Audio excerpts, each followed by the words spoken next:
Bienvenue sur Planète B, le podcast environnement de Masca Media Group.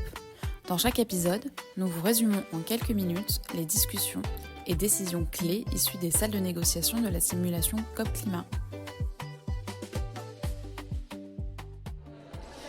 Bonjour à toutes et à tous et bienvenue dans cet épisode spécial où l'on va plonger ensemble dans une question brûlante qui vient tout juste d'animer la salle des négociations.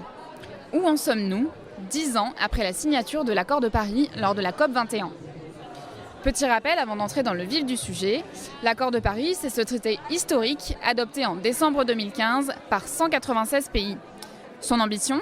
Rien de moins que limiter le réchauffement climatique à 1,5 degré et conduire le monde vers la neutralité carbone.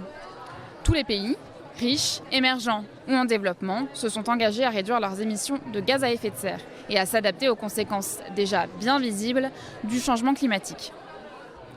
10 ans plus tard, où en est-on vraiment ? Certains progrès ont été réalisés, oui. La Chine vise la neutralité carbone en 2060, l'Europe en 2050, mais globalement, la trajectoire reste fragile. Les efforts doivent redoubler pour que les ambitions de Paris ne restent pas qu'une promesse sur le papier. Et pour en parler aujourd'hui, j'ai le plaisir d'accueillir 4 invités autour de la table. Marwan Garib, représentant le Vanuatu, Mélissa Rigaud pour les États-Unis, Liana Zadvat de Total Energy et enfin Electra Fadouil, représentante du GIEC. Merci à vous 4 d'être avec nous. Difficile d'ignorer l'annonce qui a fait l'effet d'un coup de tonnerre. Le président Donald Trump a lancé début 2025 le processus de retrait des États-Unis de l'accord de Paris. Retrait qui deviendra effectif en janvier 2026. Cette décision éminemment politique suscite de vives réactions à travers le monde. Mélissa, comment justifiez-vous ce nouveau retrait de l'accord de Paris et que doivent attendre les citoyens américains de cette décision ? Cet accord signé en 2015 handicapait notre économie. Il détruisait des emplois et donnait des avantages injustes à d'autres pays comme la Chine ou encore l'Inde qui pouvaient continuer à augmenter leurs émissions pendant que nous devions les réduire. Nous refusons que des accords internationaux décident de notre politique énergétique ou encore suppriment de nombreux emplois. Nous sommes ouverts à discuter d'un nouvel accord, seulement s'il est juste et permet un accord équilibré pour les États-Unis. Electra, ce désengagement américain, est-ce qu'il ne risque pas de fragiliser la coopération internationale, voire même d'encourager d'autres pays à revoir leurs ambitions climatiques à la baisse ? Alors oui, ces accords reposent sur la coopération mondiale pour réduire les gaz à effet de serre. Alors si certains pays se désengagent, comme les États-Unis, cela peut provoquer tout d'abord une perte de confiance entre les États, car cette coopération repose sur la promesse que chaque pays doit respecter donc leur engagement. Il peut y avoir une injustice perçue entre les pays riches et les pays pauvres. Certains doivent faire des efforts et se battre, alors que d'autres non. On peut aussi observer effectivement une diminution de la solidarité internationale nécessaire pour financer les politiques climatiques. Ça affaiblit la crédibilité des accords, ça ralentit la lutte contre le réchauffement climatique et aussi ça ralentit la transition énergétique et ça met en danger donc cette coopération mondiale. Le retrait des États-Unis met à mal cet effort collectif. En tant que deuxième émetteur mondial de CO2, derrière la Chine, leur retrait remet en question la réalisation des objectifs mondiaux au niveau du climat et de l'environnement. Et en tant que très grande puissance, on trouve une baisse des fonds internationaux. Pour les entreprises américaines, il y a aussi un problème. En effet, elles sont avantagées par leur sol, mais il pourrait y avoir des tensions commerciales, notamment avec l'Union européenne, qui pourrait envisager de nouvelles mesures, telles qu'une taxe carbone aux frontières pour pénaliser les importations de biens américains.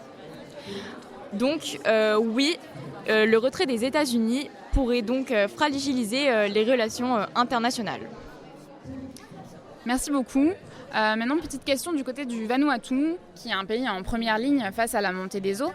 Comment on peut parler de transition juste quand certains peuples comme le vôtre en paient déjà le prix fort au quotidien ? Alors la position de notre pays nous met en position de force, plus exactement, parce que nous sommes l'un des pays les plus touchés et les plus vulnérables par le réchauffement climatique selon plusieurs études. Est-ce que vous avez l'impression que votre voix elle est réellement entendue pendant les débats face à des grosses puissances? Est-ce que vous êtes tous sur le même pied d'égalité? Pendant ces conférences, au début pas du tout, mais on l'a vu pendant la COP21 en 2015, on a été l'un des acteurs majeurs et notre voix était vraiment bien entendue.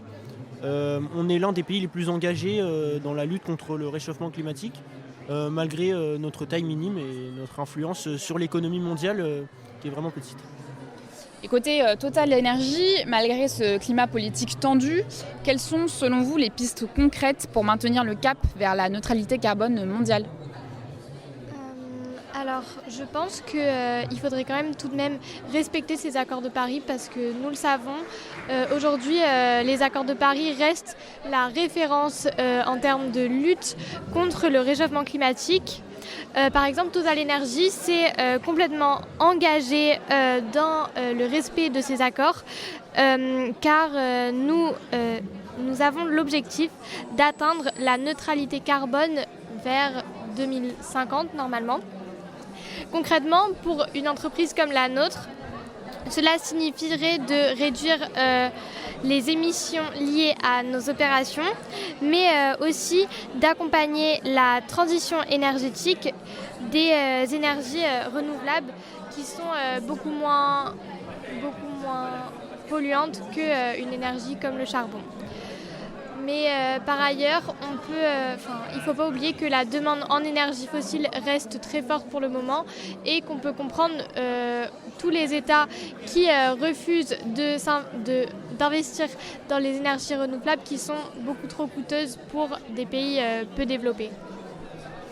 Donc on sent à travers ces échanges que ce débat ne fait que commencer, mais une chose est sûre, le climat, lui, n'attend pas.